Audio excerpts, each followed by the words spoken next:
Hey everybody, how's it going? Happy Sunday / Monday. We're just gonna real chill, like solo build the last Beadsprite, which is Jor's mask.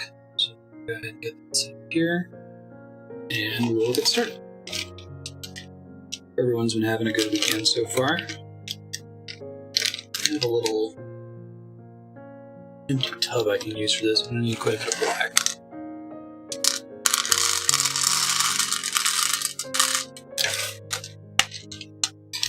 Hey, Gabo, how's it going?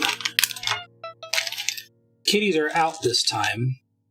I might have to take a break to go lock them up again. We'll see if they decide to get in the way or not.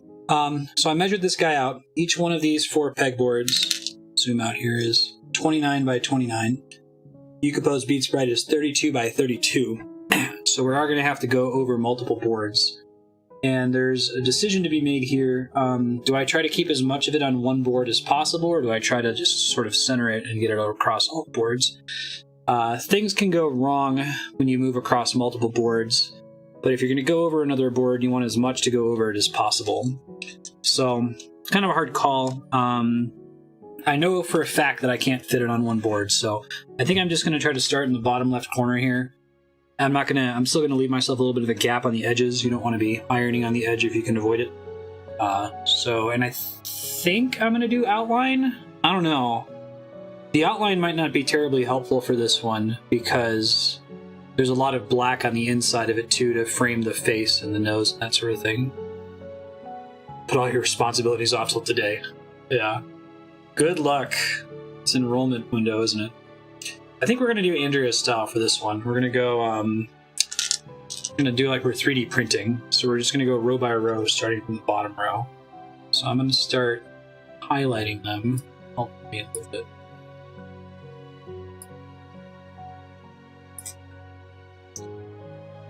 So I know I'm starting from down there, and I'm going to leave the 2 edges. I'm going to go 2 pegs in for my starting point. It means I'm starting 1, 2, 3, 4, 5, 6, 7, 8 as my first black. So 1, 2, 3, 4, 2, 6. To the right of it. 8 blacks. How you doing, Darkstar? And then the gap is frustrating. That's 1, 2, 3, 4. 5, 6, 7, 8, 9, 10, 11, 12. So 1, 2, 3, 4, 5, 6, 7, 8, 9, 10, 11, 12. We got to get it right now. If we screw it up, this is the hardest part to fix. You get a gap count wrong at the beginning. That's actually so important to get right that I'm going to count it one more time here. I'm 100% sure.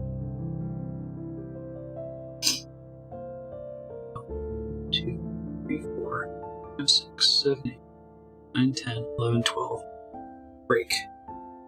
And I think I can actually cheat with Paint.net. I can select it and it tells me it's 12 pixels square, so I know that that's correct. Okay. Alright, next row. Start just doing the black. It's a biggin'.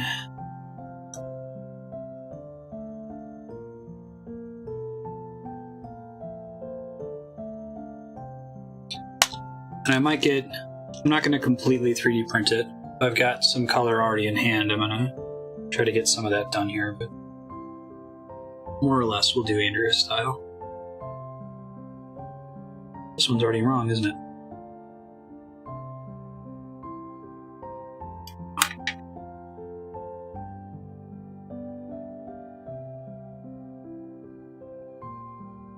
I think this one's going to look really cool when it's done, though. I'm pretty pumped. In this bottom section. Okay. So let's pick a blue. I think we're going to show the blue I'm using. This color is called Toothpaste.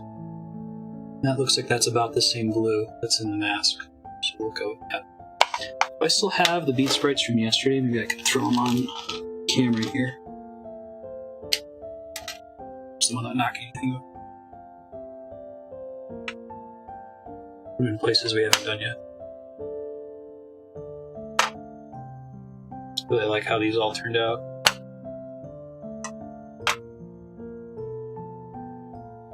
That's awesome, Kai Mom. You should get Kaihan into beading. It's very kid friendly. I think a lot of people's first introduction to this is at like camp or something similar. You can't use the machine this late. Right?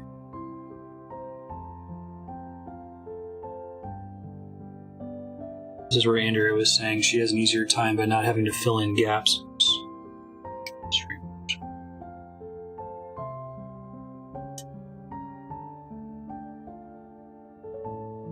Oh, that's awesome.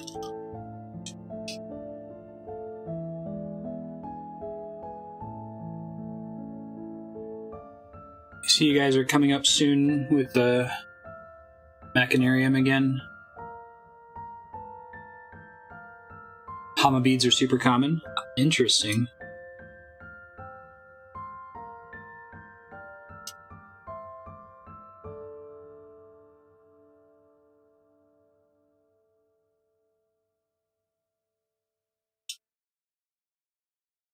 One, two, step ladder.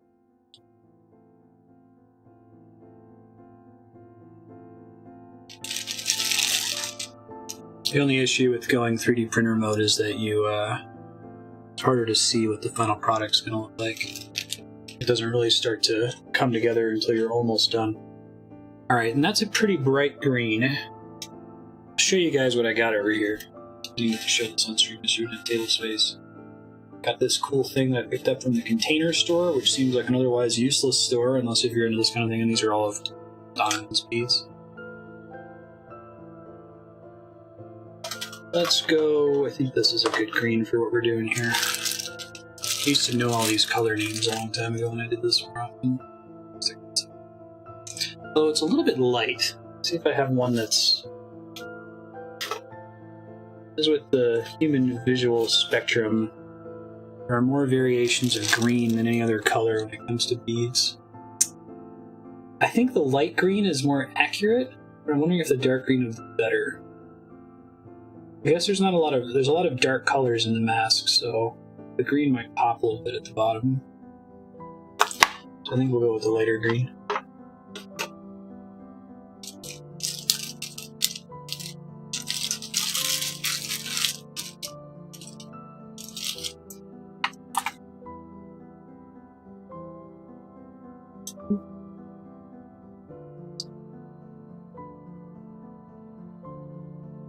I gotta check some gaps here too. Andrea's Fluttershy yesterday used up almost all of my yellow, so I might have to dip a little bit into Donovan's beads here. They used some of mine yesterday, so it's fair. Alright, let's get the gaps right here. We stop having a gap problem really soon. Top part of the mask is all one contiguous piece. So the little thorn parts of the mask extend out, starting at the third pixel up. And it's a gap of 4. 1, 2, 3, 4. And then one symmetric coal. So, same on the opposite side. It's 3 up. Gap of 4. That's right.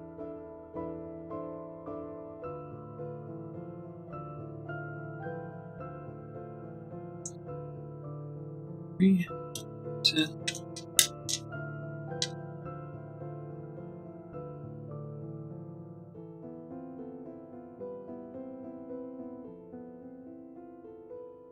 So we'll be extending a little bit of ways onto this other pegboard, and that should be fine. Just thinking about how I want to handle this.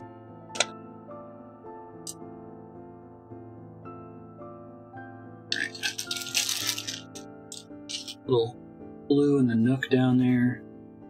Now, hey, sir, how you doing? Let's get the rest of the black that I'm missing right now. Should be 2 here. And then a gap of 2. That's correct. Perfect. 2 here.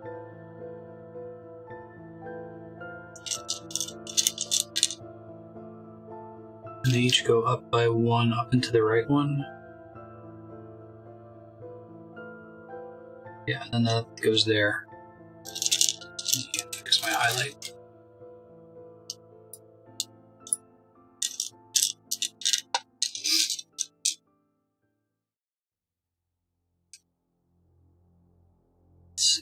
Make sure that I'm doing it exactly the same on the other side here. Gap of 2, 1, right? Yeah, okay. And blue is on the far edges.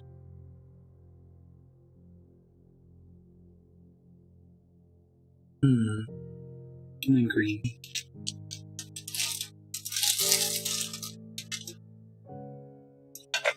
Sit up more straight here so that I'm not hurting my back.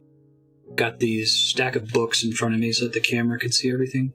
Should find a way to mount the camera to the ceiling, pointing directly down. That would be a lot easier.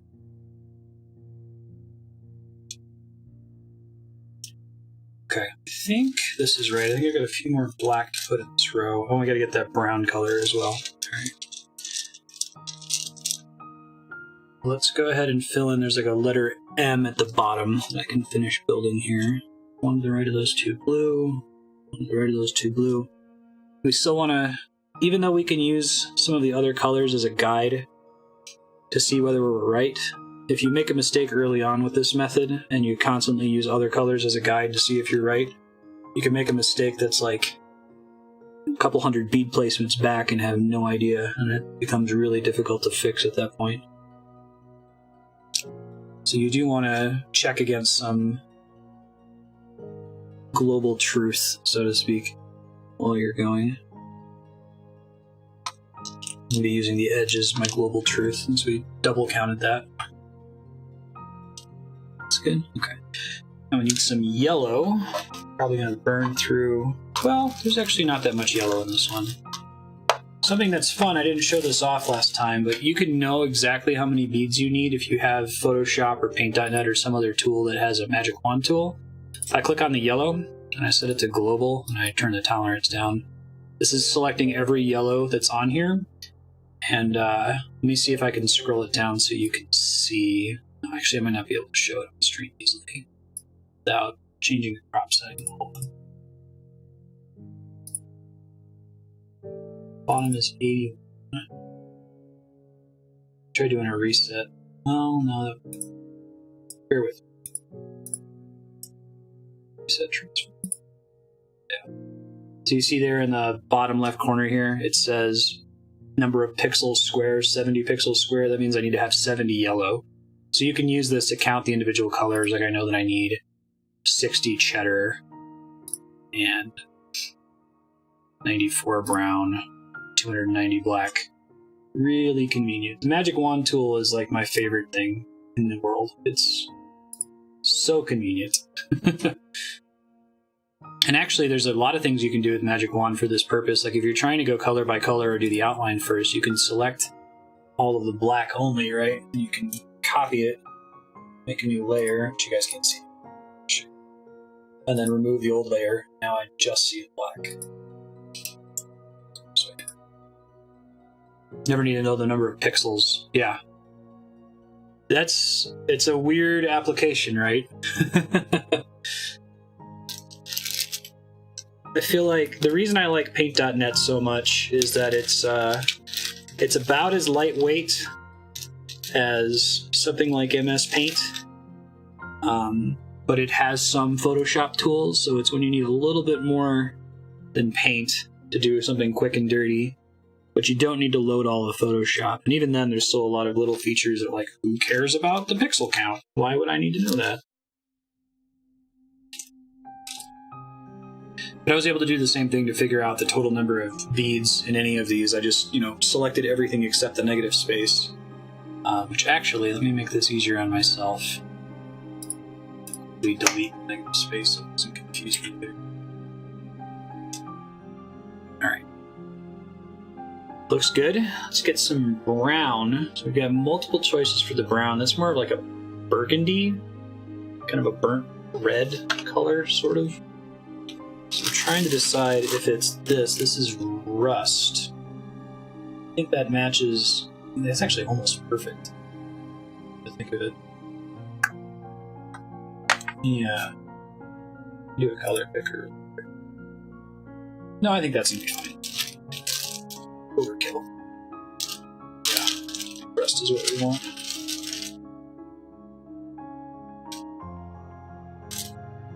It's kind of a red. Did you find this sprite, Yukupo? Google Majora's Mask sprite.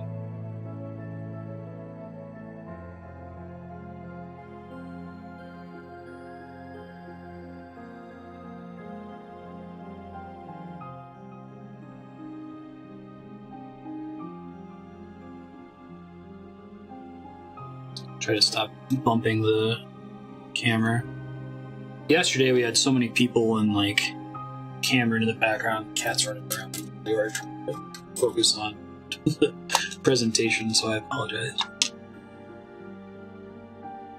Short answer is no. Long answer is yes-ish.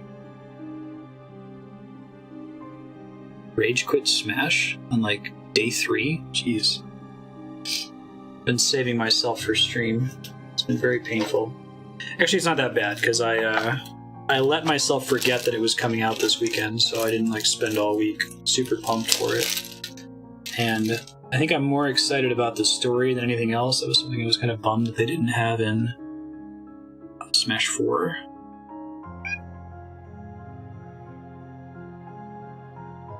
I actually probably want to do the Spirits mode online as well because a lot of their little ideas in there in the old challenge mode, cool ways to interpret characters that aren't necessarily in the game. Be ready to spritz Ben here. Oh, you made this. That's really cool, but you may have said this back when you submitted it a long time ago. You were one of the first people to actually send me the sprite they were going to use. That's super rad. It looks really good. Like, the colors are spot on. I was actually a little bit worried about the color count when I first looked at it, but then after checking it with the Magic Wand tool, I'm like, oh, this is a super reasonable color count. Totally work with this. I'm not sticking to my, I'm going to do Andrea's mode. I'm kind of going all over the place. But that's okay. I'm building basic shapes I can refer back to later.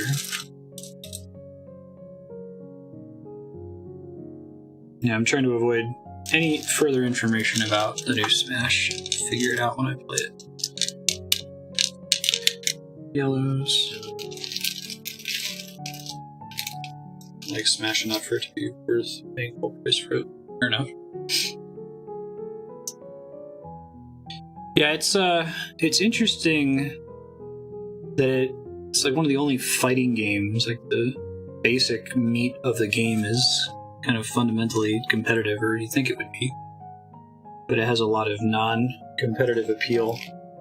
I guess Mario Kart's like that as well. I like to play through the main courses on Mario Kart, see what all they did with it. I'm not a big racing game guy.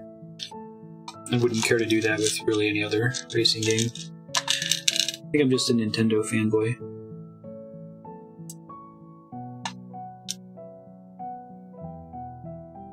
Nice. Ah, okay.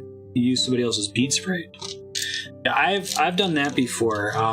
In fact, every single Beadsprite that was featured yesterday, that Andrea, Kat, Donovan, Jaden, and Preston worked on, I had to put the sprite together. And in some cases, I was able to find someone else that made a Beadsprite but didn't have a template. So I just kind of hand plopped each pixel down. Huge pain in the butt. Especially that Kanye one. Oof.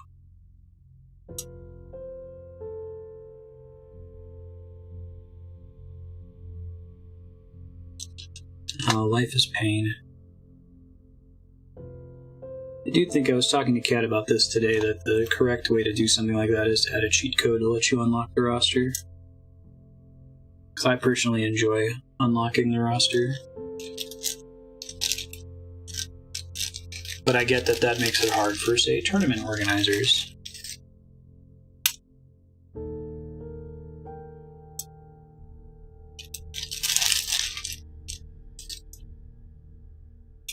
To have however many consoles that have everything fully unlocked in order to run a tournament. And the cheat code sidesteps that whole problem pretty easily. Like, it's not something that most of your player base is going to know exists or care exists. They'll still get the intended experience you want of them unlocking it. That's one. This lets me put away the blue if I can get all the blue placed right now, so I'm going to try to do that.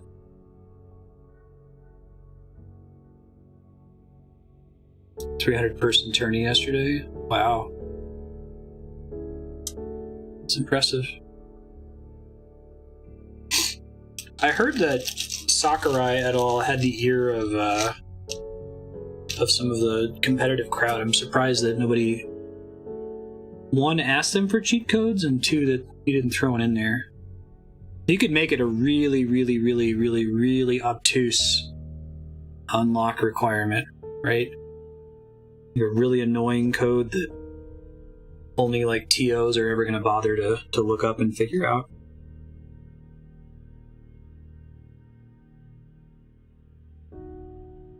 Yeah, I don't particularly care. Let's see.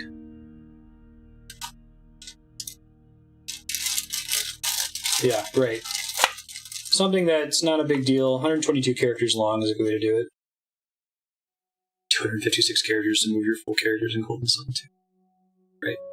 No, I think that's totally reasonable. It's just like, make it so it's kind of unfun for someone to do it to bypass the unlock method in the actual game, but much quicker for like a tournament organizer that has to do it on 100 systems versus, you know, actually going through and playing the game.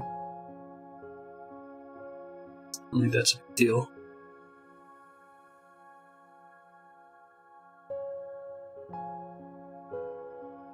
Wind Waker runs on Dolphin, doesn't it? Means you can do just about anything.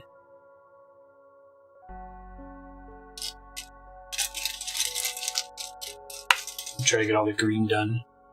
I've changed my approach to doing this already like 3 times. Right now I'm just trying to get rid of colors. There's a lot of colors that are on the bottom half that aren't on the top half, so I'm trying to get rid of all the green and blue. Maybe white.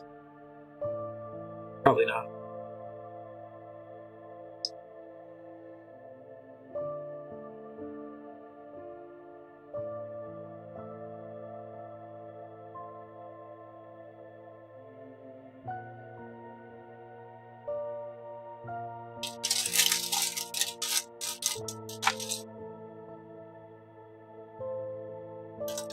Two, three, four. 2, 3, 4, 5, 6, 7, 8, 9, 10, 11, 12.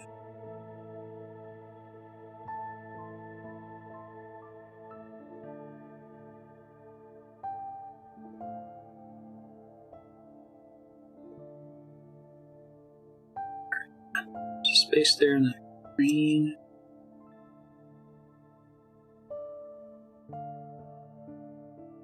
Is that right? Yeah.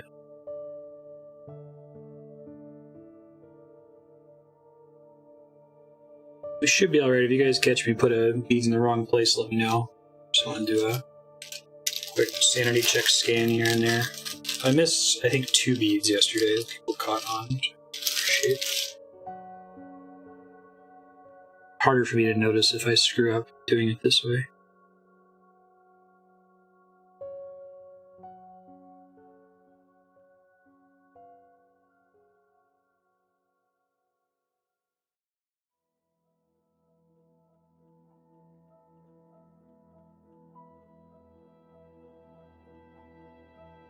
And also try to nudge the camera as much.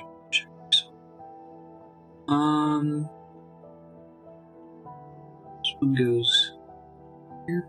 Yeah.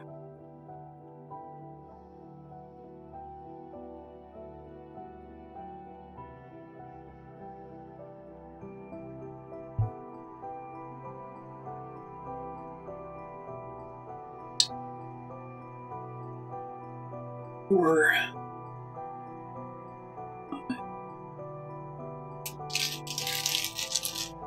see if I can make the reference totally solid as well.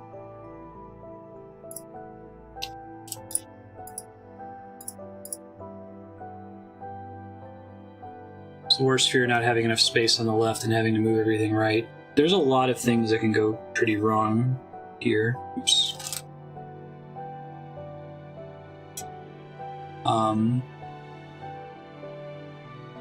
Yeah, having the worst possible thing is if you have like a 30 by 30 beat sprite, because these pegboards are 29 by 29. So if you have to go over a pegboard by 1, that's the worst. Or if you mess up a row and have to move an entire row over. And you can use these tweezers up a little bit. You need to make a big error correction like that, but it's still a pretty big pain in the ass. Okay, probably need to make a decision on what the hell I'm doing here. I'm just kind of going in a random order. It's not a good idea. Let's do everything that's below this line. Let's make sure I filled in everything up to that. Means I need some white. Probably clear out the white that's in this area, so I'll go above that line as well. So a final check at the end.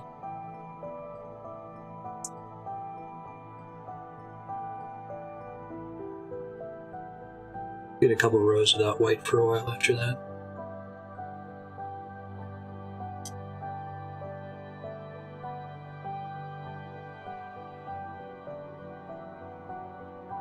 I'm pretty jealous of this one, Yukapo. I made a really big link for Chaos Factor last time we did a Beadsprites stream. Let's see if I can find it. I think I took a picture of it. I was super jelly when it was done. Really cool. This one's gonna look great, I think. I think the colors are perfect.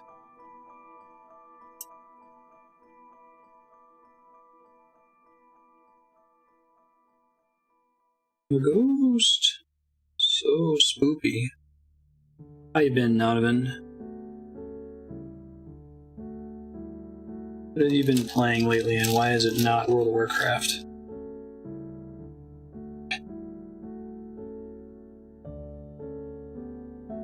Been playing World of Warcraft with Apex. Matt, who you guys might remember from when we used to play Final Fantasy XIV back in the day. And their coworker, Ginny, who's very cool, she went to PAX with us. Matt is pretty exhausted by how much the internet hates World of Warcraft as it exists right now. The newest expansion has not been very well received. So he kind of feels like he hears enough of that on Reddit, doesn't really want to hear it when he's enjoying the game, which is fair. But it is a pretty busted, it's got a lot of issues. I keep wanting to talk about it.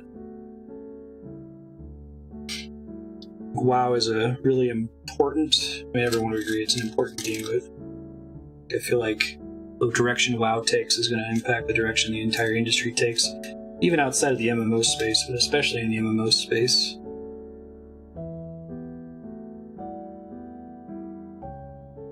Yeah, I've seen most of the Legion content that's not like raiding.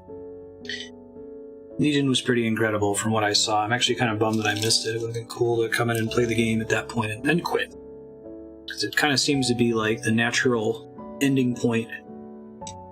You guys haven't followed Warcraft lore. Warcraft is all about, like, one of the most fundamental threats is this race of space alien parasite demons that's run by space alien Satan. And the Legion expansion is about finally confronting the space alien demons and space Satan. Kind of where do you go after that? What's your next step? You can't really go much further, you know? Some kind of problem that Diablo 3's story ran into. Well, we've already killed the most dangerous Lords of Hell.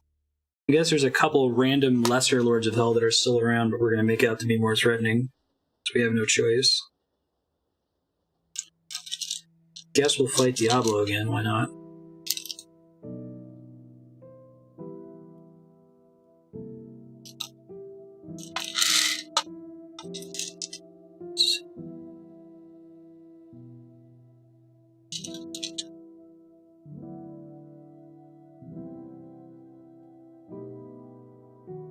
Something interesting that they've done is they've added level scaling to the entire world of World of Warcraft.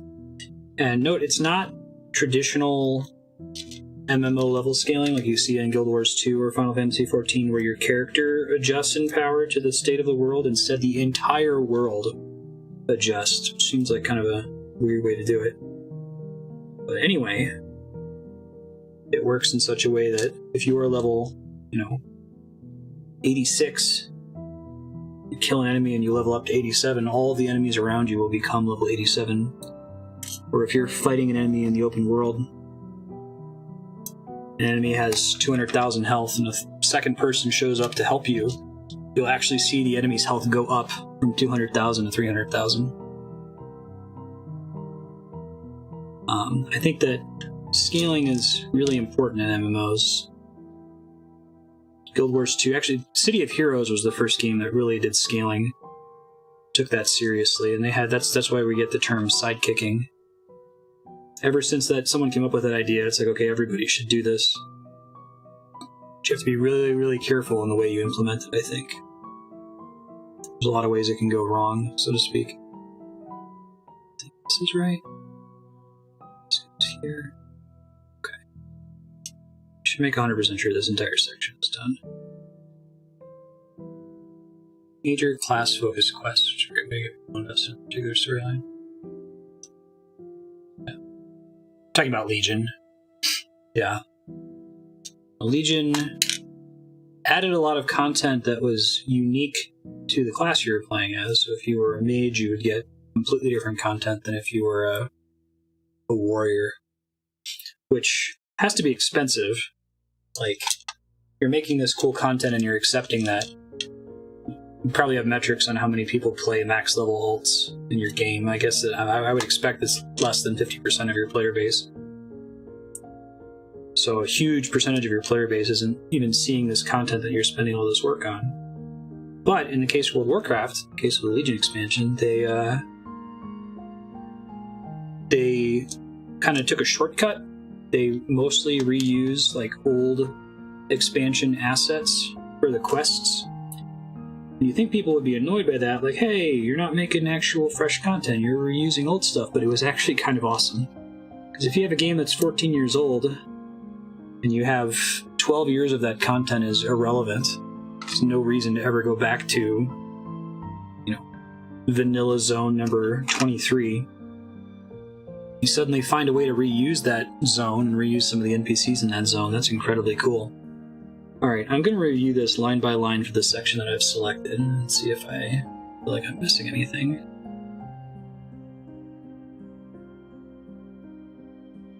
I am missing some things, okay.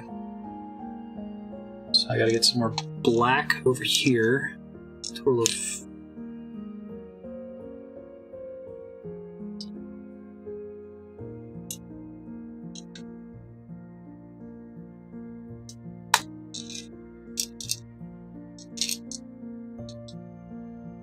Part of the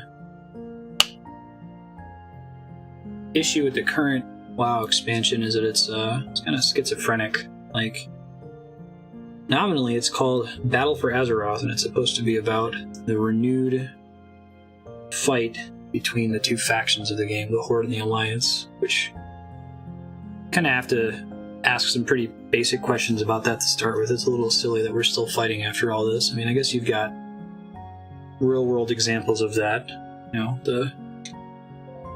The US and the USSR team up to beat the Nazis, and you've got a Cold War, fine.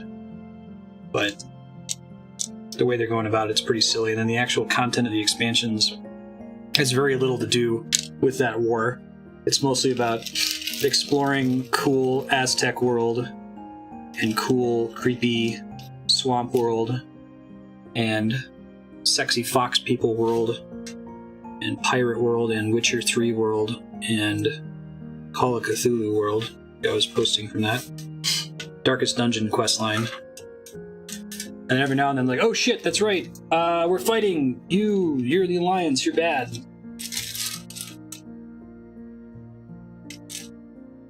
Whoops. Forgot about that. That's like the name of the expansion.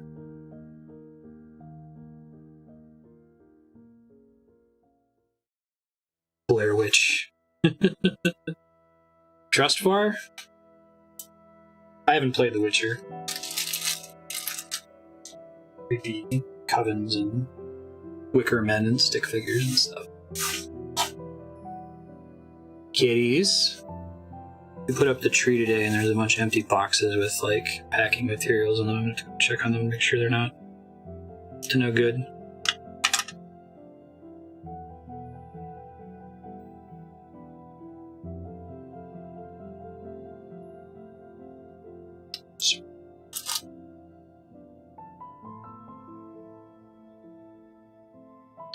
I had to do two great tastes that taste together, great together, and it failed. Should have had an awesome Islands expansion and a separate BFA. Completely agree, Leon. Yeah. Treasures of Zandalar.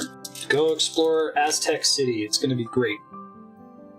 Now, and I think that they've got some ideas in there that are actually made worse by the whole we have this faction conflict thing. But I guess they were trying to capitalize on the urgency. I don't know. Alright, I'm doing a quick check here. I'll try to zoom in a little bit better while I check here.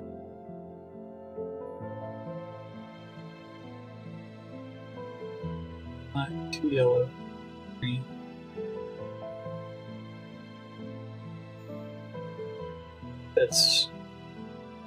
That bottom part's totally done. We can move on to the next section. Now I can probably 3D print better now that I don't have a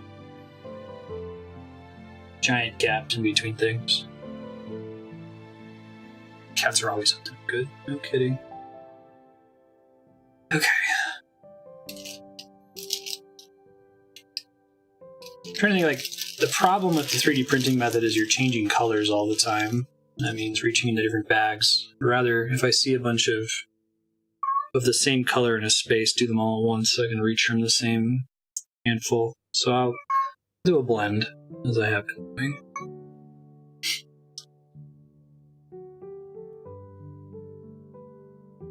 Get to a general section. Oops.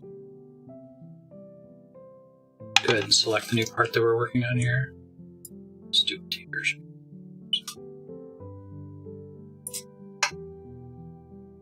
Oh man, favorite color that I never knew was so popular, cheddar. I mentioned this yesterday and in the previous Beadsprites streams, but like cheddar is by far the most popular color on the NES. Everything is cheddar. I think it just happens to be inside every single different palette option on the NES. Like Super Mario's skin is cheddar colored, for example.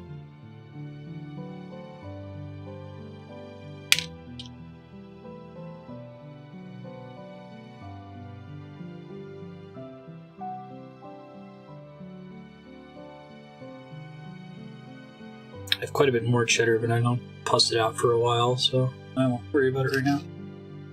Alright, let's fill in the black in this highlighted section here.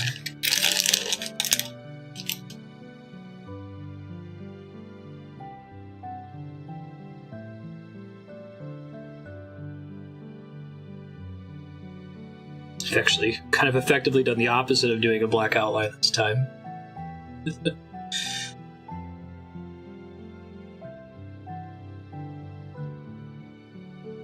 There's all kinds of monsters. I see.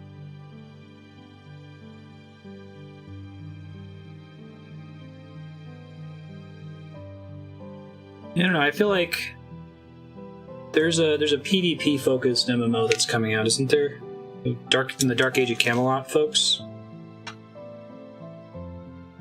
I feel like if you're gonna base any part of your game on PvP, like the core experience, you want it to be based on PvP, you really have to go all in on that.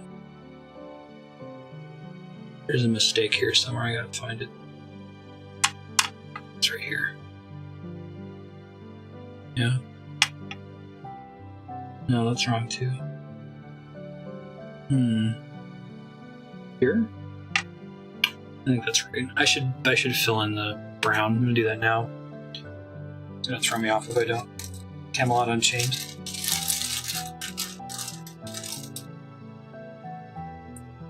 It feels like Blizzard is trying to keep one toe not in the pool with a lot of their decisions. Because they're afraid of backlash or whatever. But like, they're already in this frustrating ecosystem where there are no more correct decisions. Like, the game has been out so long that any change you make is going to piss off somebody. You always see these Reddit posts that are like, wouldn't it have been great if instead of getting this most recent expansion, they had just done nothing and left us 18 months with no content? Wouldn't that have been better? And it's like, yeah, you say that. Let's portal to the alternate universe where that actually happened and you got no content and how pissed you are. Like, what do you extend that information that someone in an alternate universe is happy? Yeah. That's what people were saying they wish they would have had instead of the current expansion. I don't know, maybe part of it is that I'm doing my best to keep this conversation, like, not specific to WoW. I mean, it's a specific WoW problem right now, but I think it's interesting because it's a problem that all developers are going to have at some point, especially if they have a product that survives as long as WoW has. Like,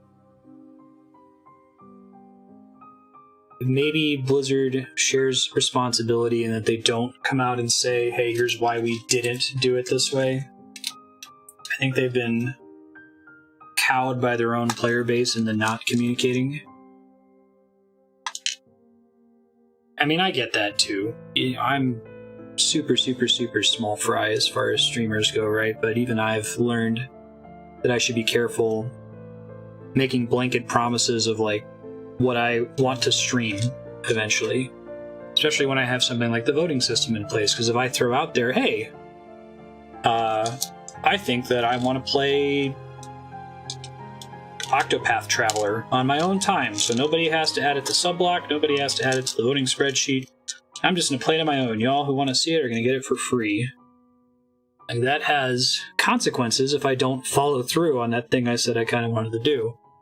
So it makes me feel maybe I should be careful. Maybe I shouldn't just talk off the cuff about what I maybe want to do.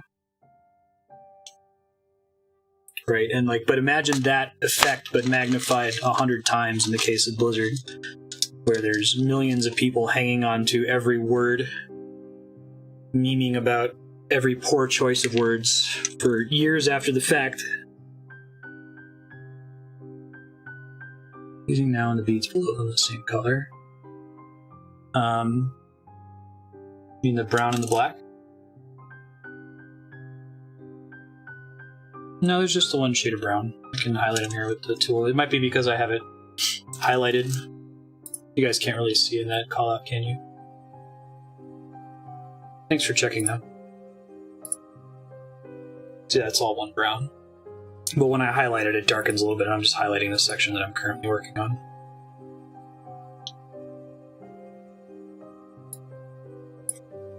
Yeah, thank you though. Appreciate it. It's good to double check. There's no harm. Lots can go wrong. Yeah, Yukipo. There is a very highly upvoted post on the WoW subreddit that said something like, we were stuck with the previous expansion content for 9 months. Wouldn't you guys have rather we be stuck with the previous expansion content for 16 months? And them to have worked harder on the current expansion. And it's like, you're only able to ask for that because this is the reality you exist in. Like, if you are in that alternate reality where you got no content for 7 months, and Blizzard was even out there saying, hey guys, the reason we're not putting anything out is we want to make sure the next expansion is just right, you would be fucking pissed. You would be even more pissed than you are right now.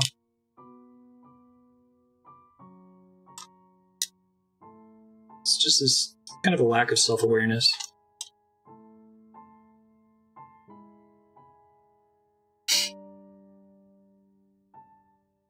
I've been running into this issue where, and this is across the board, not just in WoW, but just like somebody has a reasonable concern or a reasonable complaint. Reasonable person has a reasonable complaint and says, hey, I don't kind of like how this works. I think it would be better if it worked this way. And they're correct about that. Like it's a correct thing to be upset about. Like, let some idiots who like being pissed off get their hands on that accurate complaint. And hey, this kind of sucks, I wish this were better, becomes people who designed this, you know, have contempt for their player base and they're shitty and they should go in a hole and die, you know, just bounces back and forth in this echo chamber, and the original complaint kind of gets lost in the you should kill yourself stuff that idiots say.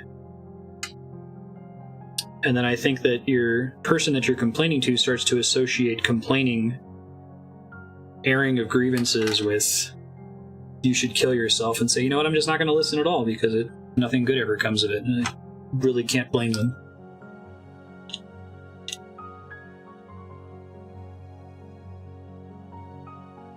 I think people really like being pissed off about anything, especially on the internet, especially about things that they enjoy. And perhaps worse still, people really like being pissed off, being righteously pissed off. Like, you know, people will be pissed off even if they don't have a good reason to be pissed off, but if they have a good reason, then they really, really like that.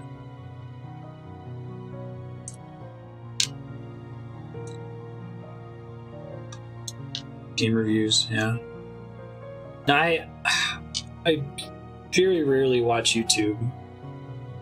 Probably watch like a video or two a month, but I had a recommended video pop for me about reviews of Fallout 76, and I was like, I heard about this. I haven't played the game, and I'm probably not going to play it, but in case this comes up on stream, I should probably hear what the problems are. And it was not the kind of video I try to watch. I try to watch, you know, reasonable people do a reasonable breakdown, but this guy was like spittle at the mouth, frothing mad, furious at how Bethesda had like personally betrayed him. And I'm like, oh my god, just, I get it, I understand why you're mad, but you gotta chill a little bit.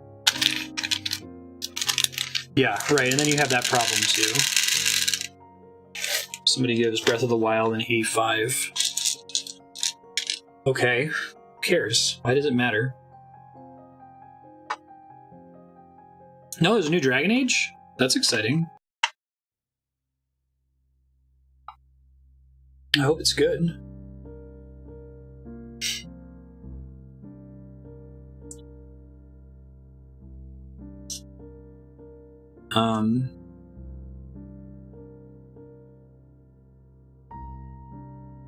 Track sequel Inquisition. Huh. You from Baldur's Gate and Jade Empire. Ooh. Love them to make another Jade Empire style game. I was actually just about to say, Nodovan, like, is BioWare even the same entity? I feel like it's kind of been Ship of Theseus so far now. I think that a lot of our favorite Western gaming organizations have Ship of Theseus so far from their original state.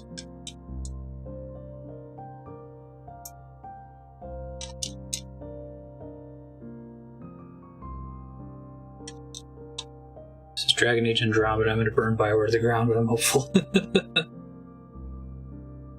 Andromeda was a different studio? Mini studio? Something? I didn't really follow the whole situation.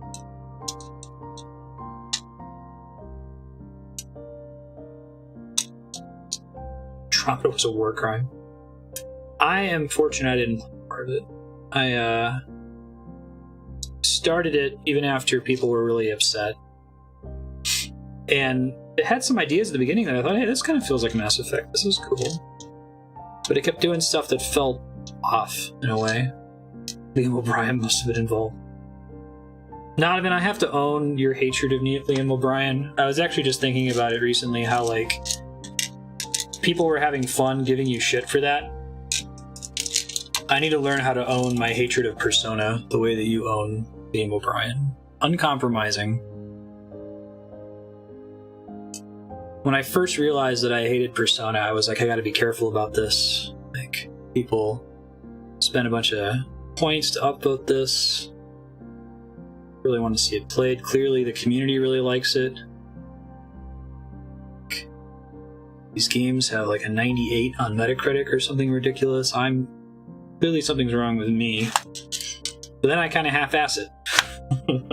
I'm clearly miserable, but I don't loudly riff on it the whole time. Yeah, but like if you told me Nodovin's gonna stream him watching every work that has ever involved Liam O'Brien, I would kind of be on board to watch that. Like, I would enjoy it in a different way than if you were a Liam O'Brien aficionado, you know? Feel on Undertale. This is a direct result of sin in the world. Yeah. Yeah, that's sort of the direction I ended up taking with Persona. That I'm like, no, I think this is actually bad. And I guess people like it, but I guess people like bad stuff.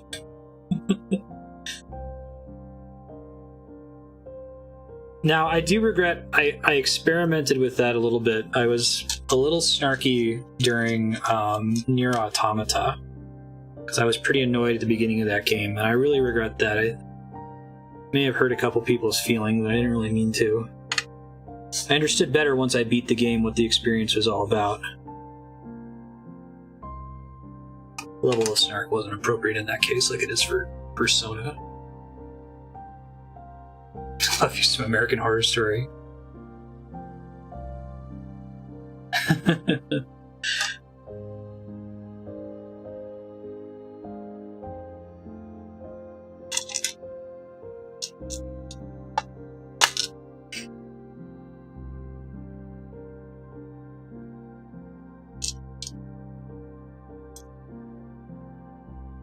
Two reasons for the picture. Sorry, if you guys notice that I bumped the webcam and I don't catch it myself, I can kind of get into the zen of placing beads.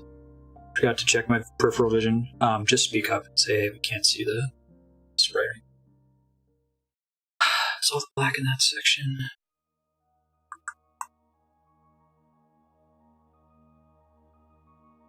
Alright, colors. No one else can see the blinding truth in which I dwell.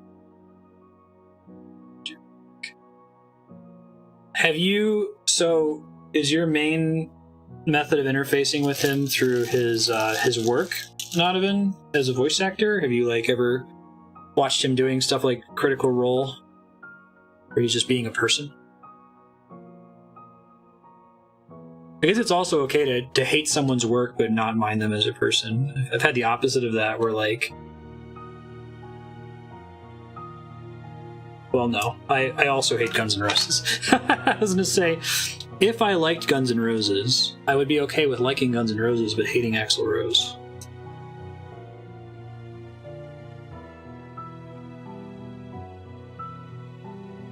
Maybe a totally decent guy. I've never seen him outside of his voice acting. Let's see.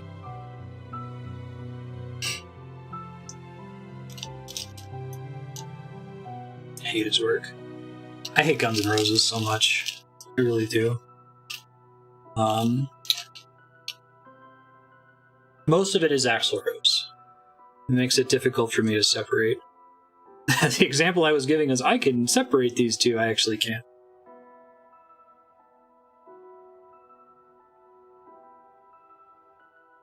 I'm a bad American because I don't like Journey either.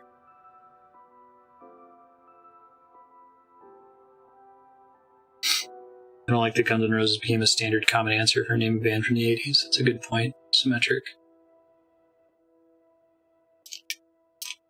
They're fine. They're serviceable. You know, they write music. Yes. you can hear in almost any Guns N' Roses song how, like, up his own butt Axl Rose is, where he'll, like, repeat the same verse 20 times when it was we were good 18 times ago. And just not just repeating it, that's fine, everybody does that, but like his approach to it, where he keeps changing it slightly, but not enough, it really annoys me. Their cover of the Bob Dylan song Knocking on Heaven's Door just grates on me. He sings knock knock knocking in like 7 different ways. Sounds like such an ass. Like Slash. They write music 5 to 7. Yeah. No, I mean, Sweet Child of Mine is funny, right? Because Sweet Child of Mine is Slash was just practicing scales, right? He was just practicing scales, and Axl Rose was like, "Oh, that's sweet. What is that?" He's like, it's a new song I'm working on? No, it's a scale?" He's like, "Oh, we should use that." She's like, "Oh, okay." That riff is pretty sweet. Hey, Symmetric, long time no see. How have you been? Good to see you. Symmetric, you're banking some sub-block hours, by the way. If you had an idea for a game, you can bank indefinitely if you want to, but you'll actually get a few hours now instead of just the 1 hour, which can be nice. I might have an easier time not bumping the webcam. I had the cable wrapped around the back of the book that it's balancing. Where do we go? Yeah, that kind of thing drives me nuts, Kami, about them. Not yet, Nodovan. I'm doing a bunch of work this weekend. I gotta update the subscriber database. I gotta update timestamping. Got your new game. Got Full Metal Furies for SERP. A couple other things to update with the voting spreadsheet. Maybe I can send out statistics because I haven't done that in a while. Oh, don't feel bad. It's no problem, Center. Please put your semester work first. If you get free time, go for it. And placing the pupil. Starting to look like a thing. Pretty exciting.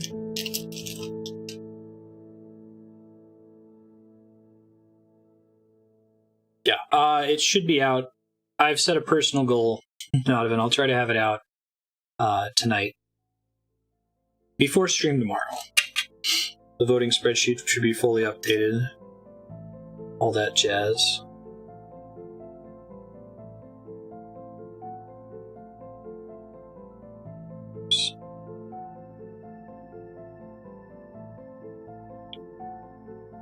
You don't care for Guns N' Roses either. I know that I'm wrong. And there are certain bands where it's like, if you're in like a public setting, I'm not sure if this is as true outside of the United States, but like, it's not okay to be a spoil sport about Journey or the Eagles or something if you're at a bar. I don't spend a lot of time at bars, but it's a big social bonding experience for everyone to croon "Don't Stop Believin'" or some shit, even if I roll my eyes at it.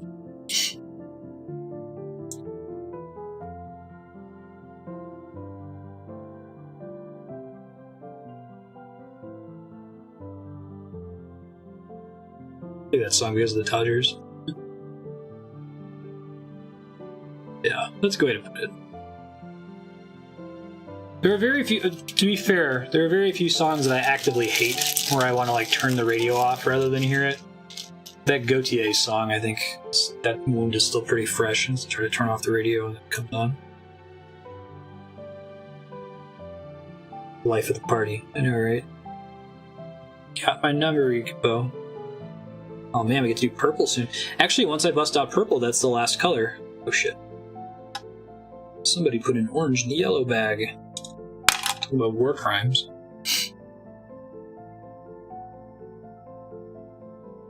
Playing the game time for rally.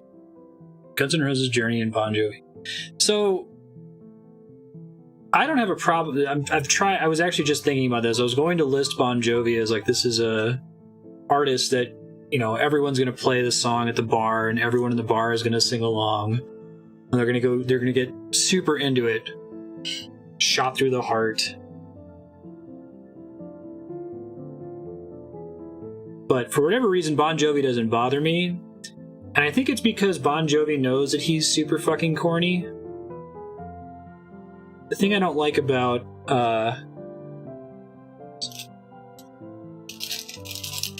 Guns N' Roses is I feel like at least Axl Rose doesn't want to admit that he's corny and that his music is corny. It's really important to me that if you're going to be corny, that you either own it and you be completely 100% sincere,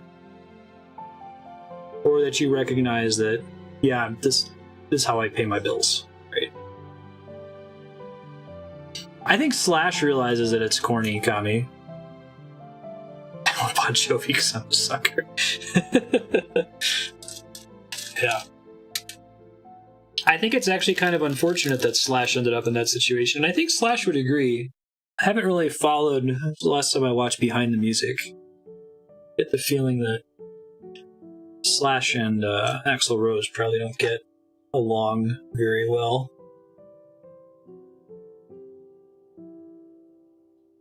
Tom Waits choice.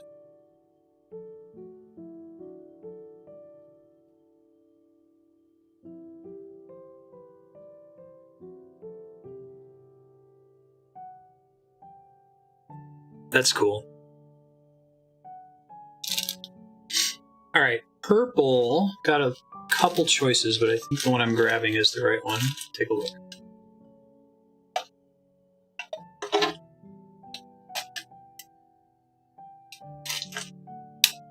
Come on.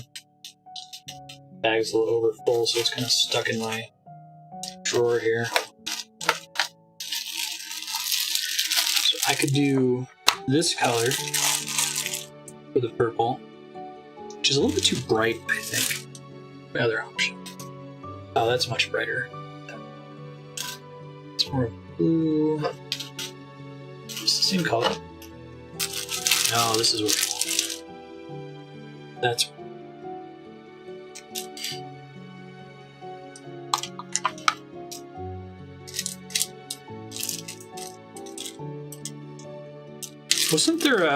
isn't there a Office joke? Purple's your favorite color, Yukubo? Nice. Miles Kennedy, okay. I thought there was an Office joke about Miles Davis dying. I think that's... Purple is like... I feel like I associate Majora's Mask with the color purple, which is funny given that there's actually a very small amount of purple in the mask. At least in this sprite. But it's definitely the most dramatic color, so we should go with a dramatic purple. Alright, new section. Let's do black. Miles Davis died in 91.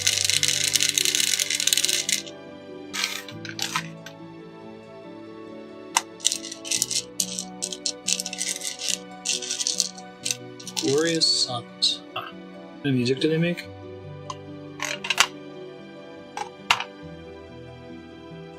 Let's see.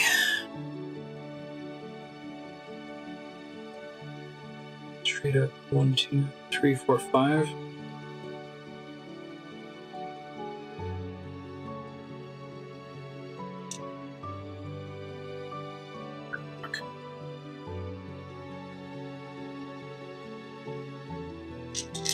You know, I feel kind of bad for this, but I really don't like Imagine Dragons. I haven't really been able to put my finger on why. I think it's that they don't make me feel anything.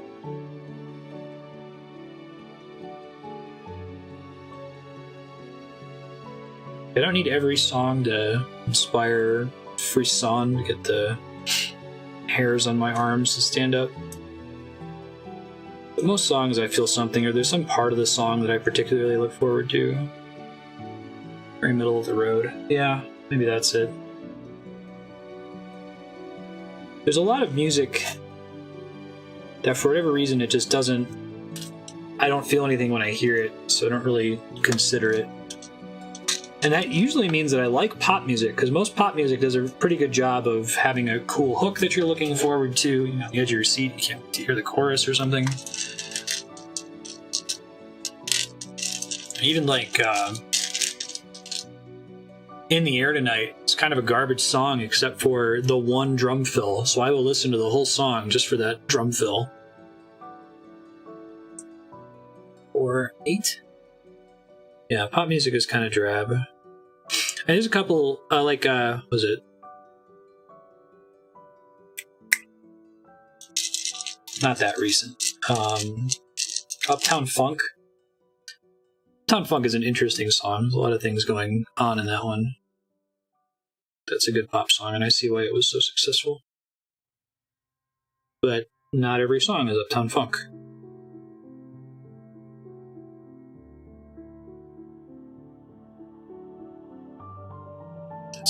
I'm trying to think if there's anything that's come out recently that I fucks with, so to speak.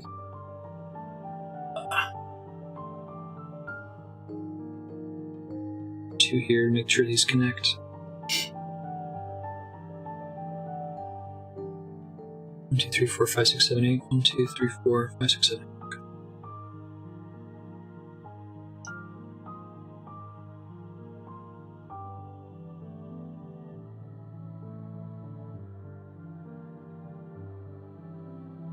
Post-punk synth stuff from 77 to 83. Yeah, I like the synth sound a lot. Obviously, I'm big into Uematsu. I don't particularly care for dubstep,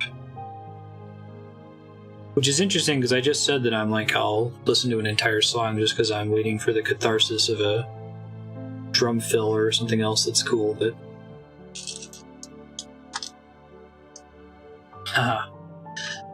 don't like Mondays. So, Boomtown Rats.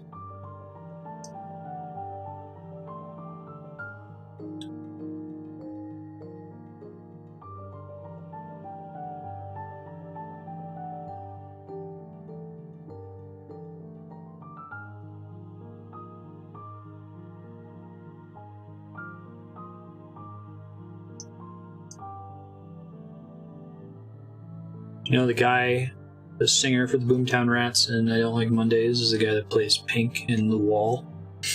Pink Floyd's The Wall. No, the other one.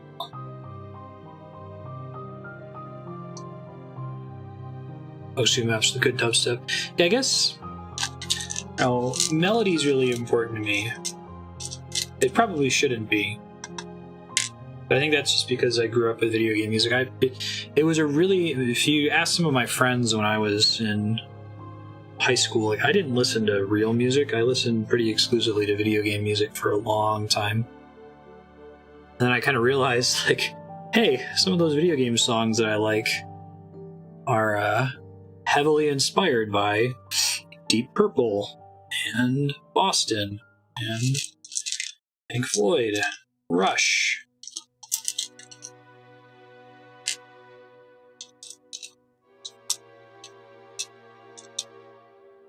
Electroclash. I heard much Electroclash. Can you post an example? I'll scroll through the chat log after stream. 6?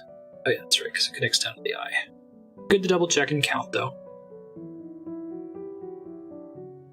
Pretty pumped now that the eyes are done. That's the most striking feature of the whole thing, so.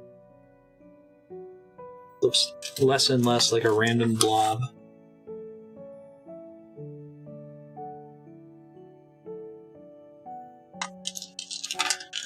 And his really cool drum beats. 3 Days of Grace. You know, I had a couple of roommates right before I met Andrea who were really into pop punk. And I actually forget what the name of the genre is. Hardcore punk? What would you classify Rise Against as? Anyway, wasn't a fan. didn't really speak to me. But then I played some of those songs in Rock Band on drums, and they're fucking fun as hell on drums.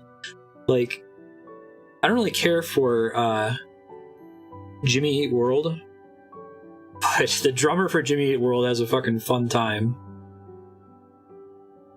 I find that I surprisingly enjoy a lot of bands that I wouldn't have cared for otherwise when I've experienced them. Like Rock Band. Actually, Grateful Dead. Grateful Dead is a band that I do not get. If you just played a Grateful Dead song to me, I'd be like, what the fuck is this? It sounds like a bunch of sick people throwing up on each other. The reason it's interesting is because you have like 8 people that are all kind of like playing solos at the same time and jamming. So it kind of sounds like garbage if you're just listening to it, or if you're not high or something and able to pick out the different parts. But if you play it on Rock Band, it's actually super cool because now you're playing the bass line. You're like, oh, I can see what the bass is doing now. It's kind of cool. It's neat.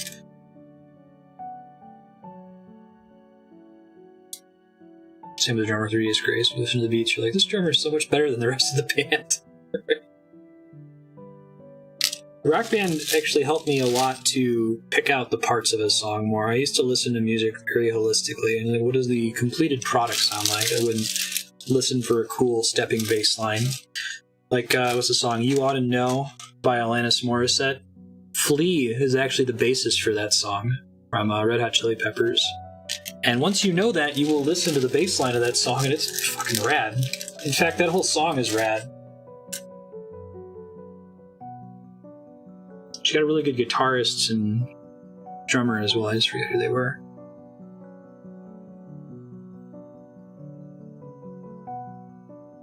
The bass solo in YYZ.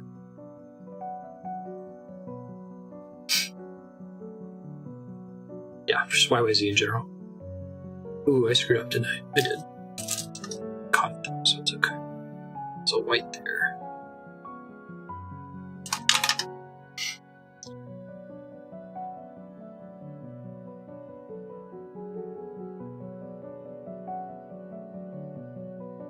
Thanks, Symmetric. I'll scope it after stream.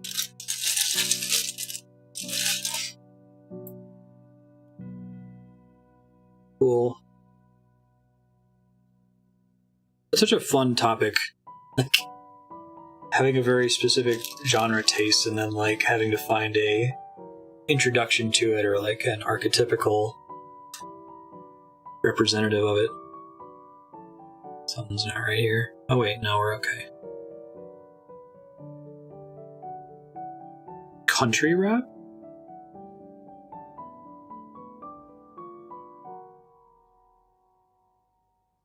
I used to be pretty ignorant about hip-hop for a long time. I was one of those people that was like, I listen to all music except for country and rap. It's crap.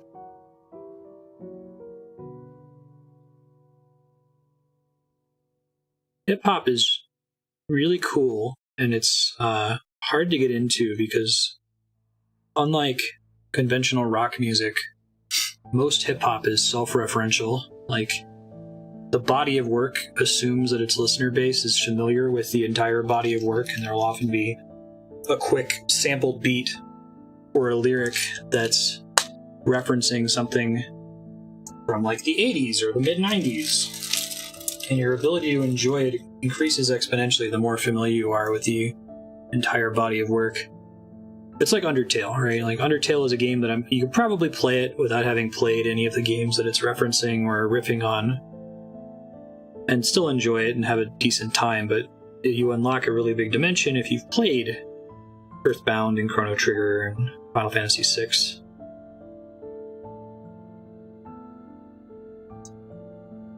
Old Mill Country. Yeah. Published music is bread and butter. Can't play a single note. No, I agree, Isla. You've seen the Bo Burnham sketch about that sort of country music?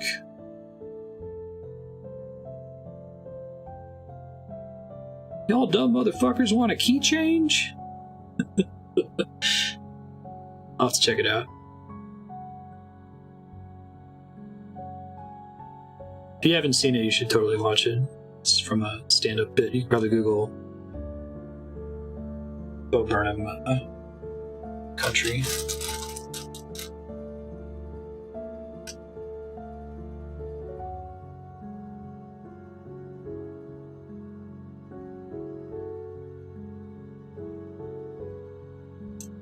I get irritated at pandering in music in a lot of cases.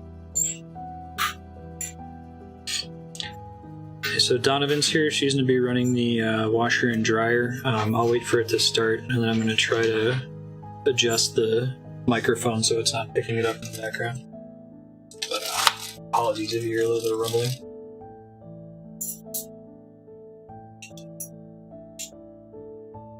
Here it's Sunday. It's not a big deal.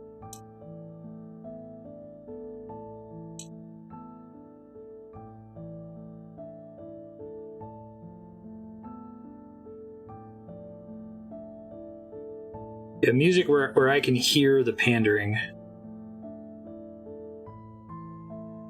Sometimes some artists can do it in a way where they can wink at the audience and say, I know you're going to like this. Like, I think that I have a lot of respect for Lady Gaga. I've seen her in concert. She's an excellent songwriter and musician. You could argue that Born This Way is a song that's pandering pretty hard. But I think she owns it, and it doesn't bother me as much as, like, Meghan Trainor. Like, Andrea really likes Meghan Trainor, and I can't stand her. And it's not because I disagree with the body positive message that Meghan Trainor puts forward. I'm actually super on board with that and I wish we got more of that. It's because I don't believe her. I don't think that she's sincere, and it's difficult for me to put into words why I don't believe her. Let's see.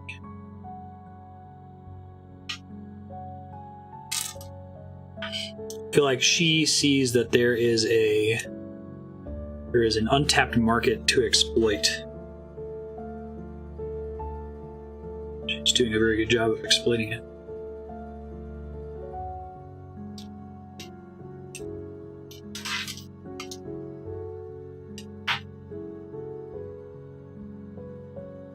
But I'm probably wrong about that. Like I said, Andrea really likes it. I haven't come up with a good objective reason why I don't believe that she's being honest.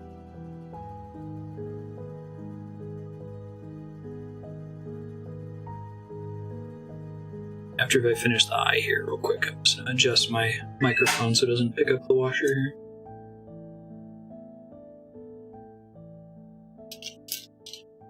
Looks like Majora's Mask. Pretty good.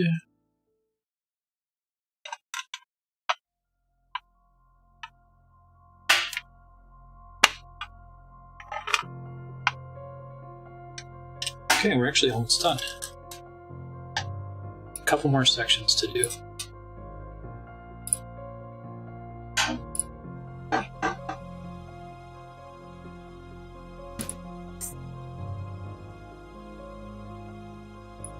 Hey. Ooh. It's happening. It is. Ooh. I'm not looking forward to ironing it, but... No, I'm sure. It's looking rad so far. You want to do these more often? I'd be down to... Yeah, man. Fun. I love doing these. Yeah. Nice and relaxing. Exactly. It's a good stress reliever. Thinking about doing a Mario star for the top of the tree. I think that'd look cool. Yeah, this is right. Hi, Kai Mom! Yeah, that's totally rocking. I like it. Excited. I think it's gonna iron really well. I think so too. As long as I don't screw it up. I mean, you got these colors down really, really nice. Yeah, so I was telling Yukipo that the color match is like these are Perler colors. Like what is on this screen are exactly the colors I have. There's no question about any of them. Yeah. Sometimes you have to make a sacrifice. It's true. Not really making any sacrifices in this one. Hi, Fake Donovan. I've been good. Not even. I know, right? It's been a while. Yeah, I've been really busy. Foolishness. Imposter. Oh, that's just really pretty though. I know, right? No, I told Yukipo I was jealous. I was shipping this to him and be like, I'm gonna make one for myself. Right? There's a good chance I was born first. Yeah, exactly. I'm glad you clarified. Good job. That is really sweet. You're pretty old. I probably still have you beat. I'm a lot older than people think.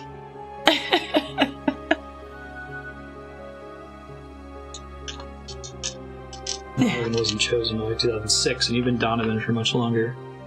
But well, I guess you guys don't often introduce yourselves as Ken and Donovan for the first time. It's true.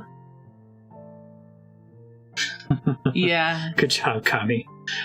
Oh, that's cute. That's very sweet. No. Add about 7 more onto that. We should be age positive. We should abolish. I think people feel that. I do not want to be 20 ever again. Apologies if you're in chat and you're 20. I hope you're having a good time, but 30 is the shit. I'm enjoying my 30s. Yeah, 29 plus 7. At least come next month. That's what my age will be.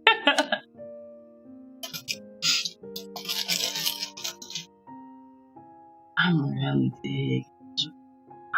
Super jelly. Super jelly. As you should be. No, you're just gonna have to go back and make one for yourself. I think I could. I don't see why you couldn't. Yeah. This one's actually quite a bit. The one that I was jealous about last time was Chaos Factors. I think his was 64 by 64, so it was double the size of this one. Holy moly. I made a choice not to offer that one this time. Yeah, right. At Jafar. That's at Jafar.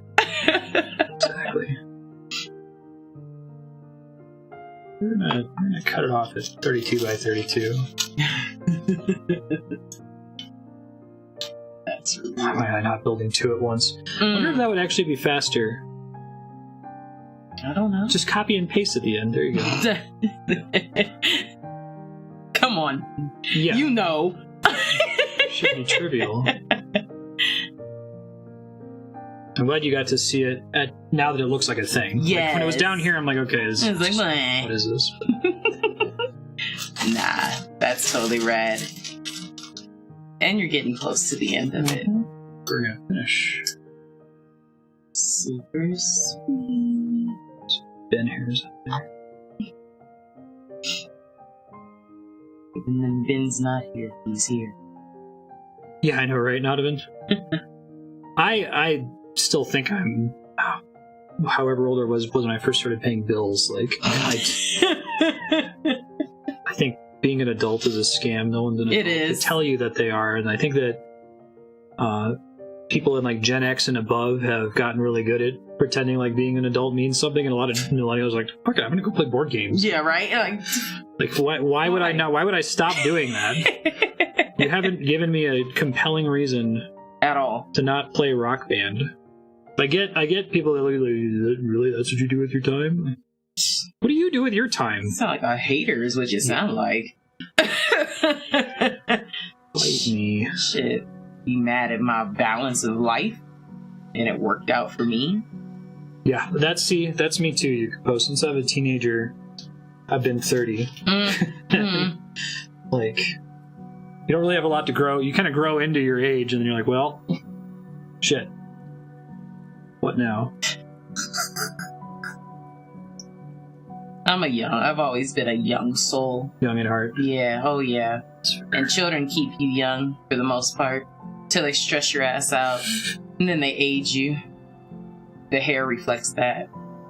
Your 20s were the same, but your back hurt less. Yeah. Yeah. I'm definitely starting to get some of that. I know about lower back pain. My metabolism has slowed down, and that's been frustrating. That's trash.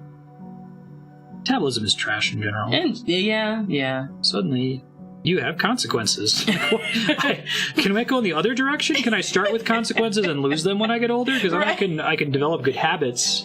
You want that Benjamin Button? Yeah, that's what I'm saying. Exactly. Like it's definitely not oriented in a way that's reasonable. It's not fair.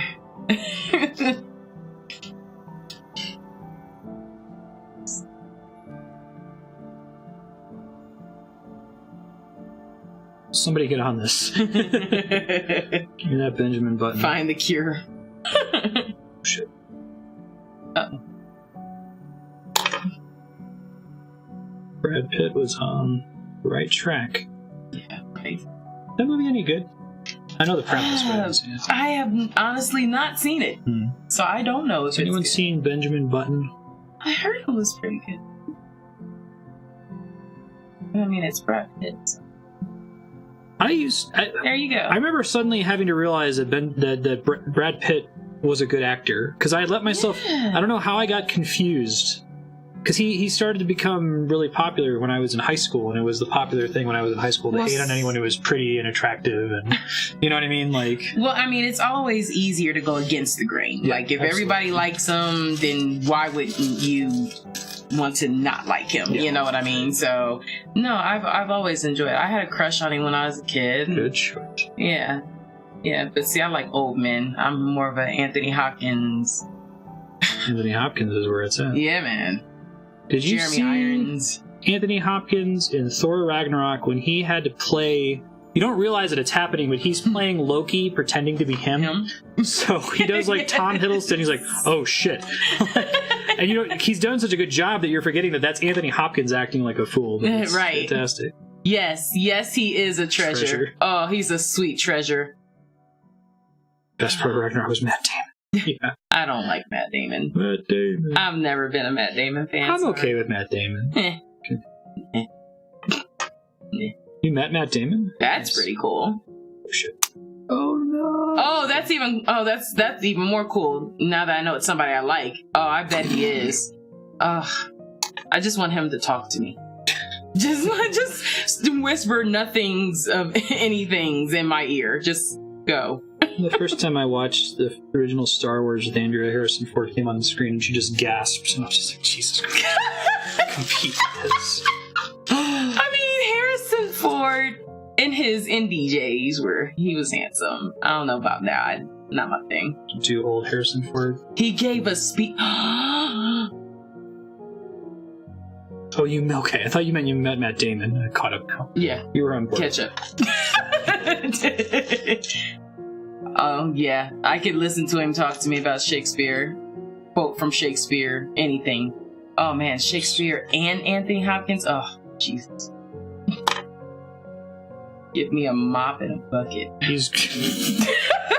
My sister calls it flooding your basement. Yes. I forgot she does that. Yeah. We'll have to get Robin on stream again when she comes out to visit in January. She's fun. Oh, he did it. That's awesome. I like that he's okay doing that with randos. Yeah. Like, there's some people that get super jaded, and fair enough that they don't want to repeat the same line over Sure and over. enough. Sure At enough. some point, I think it's more fun if you own it. Yep, this is what I'm known for. Well, hell, he's older than the Bible. I don't know why he would have any issues at this point. He seems just like a really down-to-earth type of guy. Yeah. I can get with that. I've heard of a couple actors that have come around on that. Like, who was it? The guy who played Spock. Leonard Nimoy. Leonard Nimoy? Yeah, he was pretty pissed off. He didn't want to be Spock. He hated everyone thinking he was Spock. And then at some point he's like, you know what? I am Spock. I kind of have to own this. Oh, uh-oh. Uh-oh. Wait, I think it's okay. I can fix it. Fix it. Right? Is that right? Oh yeah, Wreck-It Ralph 2. Oh, that's good. I like the first one. I do like the first one. Yeah. Oh, it's already out. Not that it's coming in. I think it's already out. It came out around. Breaks the internet. Yeah. Let's see what the reviews say. I do like it.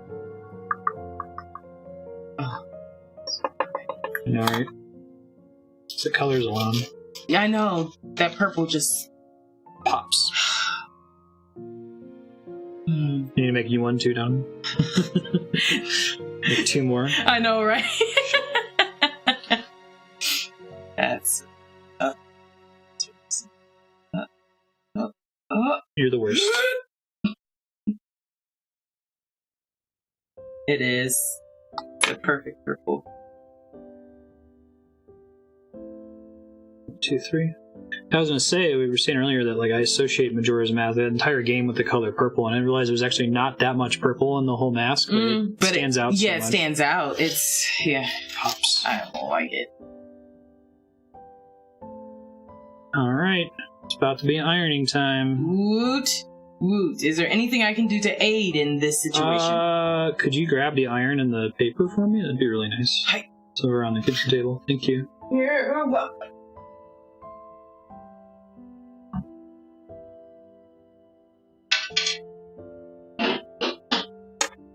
This is a... Oh, that was in the wrong bag. Wow. I believe I caught that. It wouldn't have looked bad. Are you reversing on your Diet Coke and now instead of leaving just a sip, you're leaving a half a can? Oh, no. That maybe probably wasn't me. Like, this is absurd. Take it. Okay. Thanks very much. You're welcome very much. Alright, I'll be back. Hi, Ben. We'll go ahead and iron this guy. It looks pretty good. Looks like Majora's Mask. You go through this every time.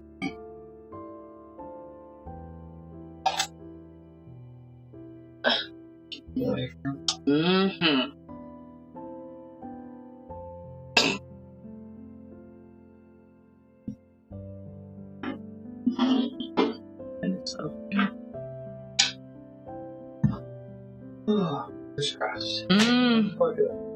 Right? Look at me now, Freddy. I've got my fingers crossed. Have you seen that movie? No. Freddy got fingered? Oh, I watched a review of it by my favorite online reviewers, and they made a really good point that it seems like they gave Tom Green a movie, and he's kind of making fun of them for giving him a movie. Like, they're like, this movie's bad, but it's kind of bad on purpose. Like, he's kind of insulting the people that funded the film. Like, why would you give me a movie? Like, have you even watched my show? Do you know at all? Like, Cat and I love that Daddy, movie. do you have some... Do you want some sausages? Daddy, would you like some sausage? I kind of saw it in a renewed light after seeing that review, where they're like, no, this was kind of on purpose. Yeah, it's a horribly great movie. Oh boy. A little nervous. You got this. Especially because everything that's leaning over on the other. Yeah. If it was a big, thick part, that would be fine. But yeah, they are. Love horribly great movies.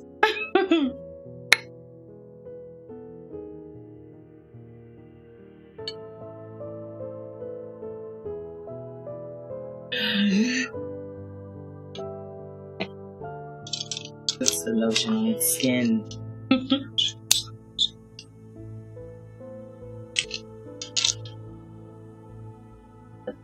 Benedict? Don't you dare. Man, I see you. Yes! You get the hose again. Does this whenever it's told. In case of Ben, it does this never. Just wait. It's told.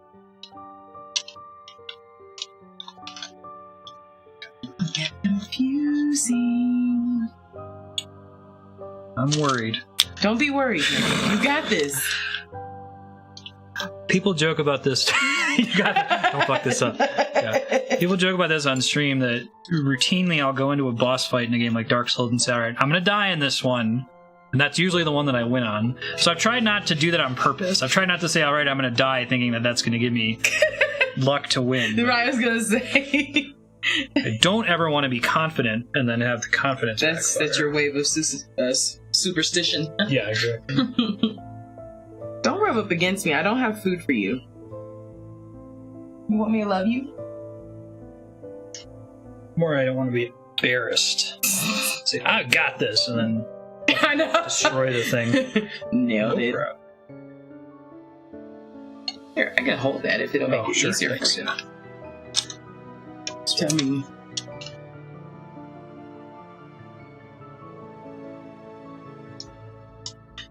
I don't know, it looks pretty good. Looking kind of good. Try to close the holes in the eye is probably the most important part.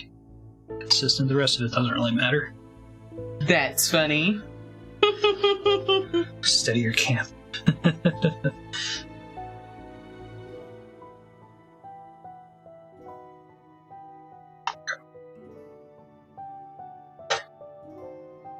Nice. You guys haven't seen me peeling it off, but tell me that makes me stressful.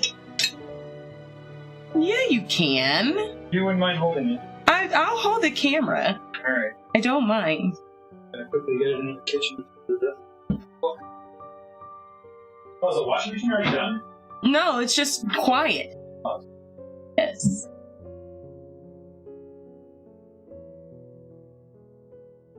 Alright.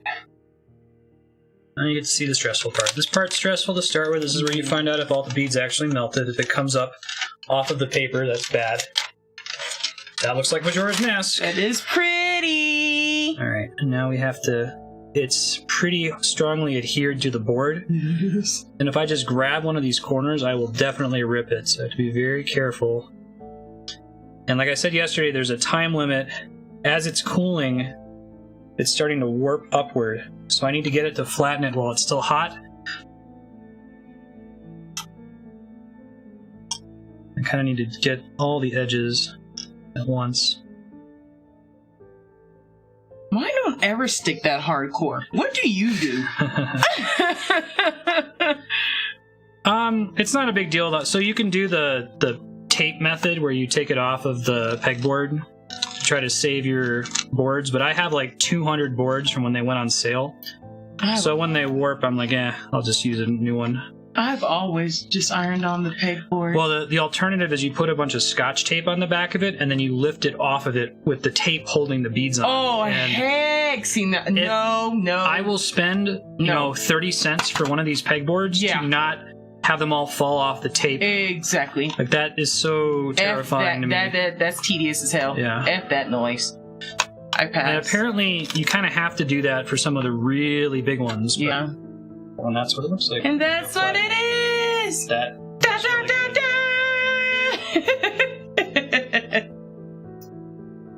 da! As he walks away.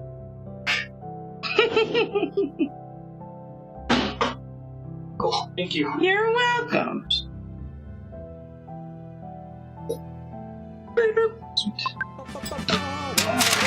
Victory. Oh, shit. Alright, so I'm going to let that flatten for a bit. Let's take 5 minutes or so. Talk amongst yourselves. You guys have any good topics on not making Beadsprites? Depends how long the pegs are. Mm. No, these ones aren't too bad. Yeah. Try to see. Not that way. Yes. Really tough. Yeah, I just put it under a big heavy textbook. Same thing. Alright, I have to go back to the store. Alrighty. It's been real, it's been fun, it's been real fun! Thanks for popping in, though. Bye, guys! See ya. See ya! Hi, Barney. Let's try to get some beats here.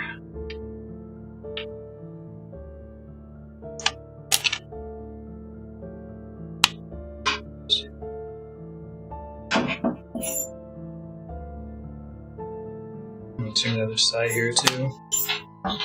Look pretty good reversed as well. Alright, I'll be right back.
Your bows look really good, man.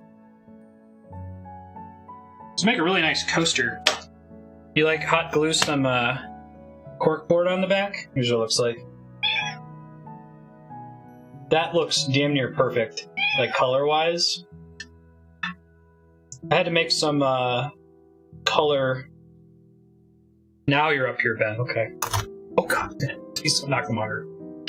I had to make some color concessions on Kaimons, for example, since it was a custom sprite.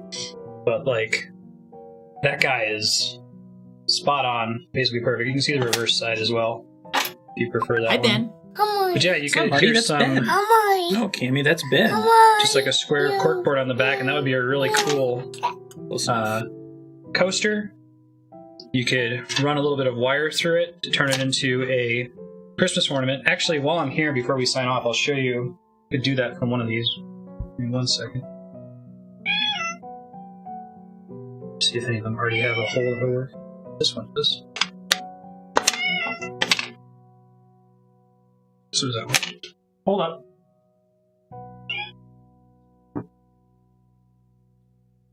Oh, meowie.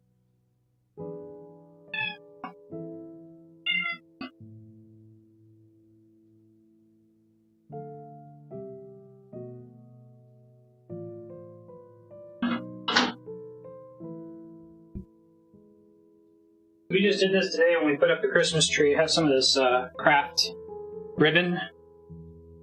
Looks like this. Inside the ribbon is a little wire. Very flexible. Just gonna pull it out. Then, still open beads out here. I don't want them to knock over. Just like a little wire, right? And I'm just gonna run that through one of the holes in these. Let's see. I'm not going to create a new hole, it's an existing bead hole. So then, oops. I'll hold it up here so you can see what I'm doing. I'm just going to twist the top of the little wire here. And we've got, show it here, could be a Christmas ornament, if that's what you wanted. Just kind of angles. And you can easily, if you don't want to do that, you can just untwist it and pop it right out, and it comes right out without any damage done to it. You can also drive a nail through any of the holes or anywhere in it in order to nail it to the wall, and you won't even be able to see the nail. It won't be visible from a distance. You could put tape on the back of it and tape it to the wall. You could use a hot glue gun and put a magnet on the back and make it into a fridge magnet. I've done just about everything with these guys, and it's very nice. Anyway, thanks everybody. That was fun. I will go ahead and get these mailed out. Again, damn it, Ben. That's exactly what I was trying to avoid. Just knocked all the black beads over. Get out of here, man. At least he wasn't up here while I was making the Beadsprite. Almost happened. If you haven't sent me your address yet, please shoot me a Discord DM with your name and address, and I will get these shipped out. And we'll see you guys tomorrow for Smash Brothers. We're going to play through the story. I'm pretty pumped. Have a good night, everybody. See you next time. Bye-bye.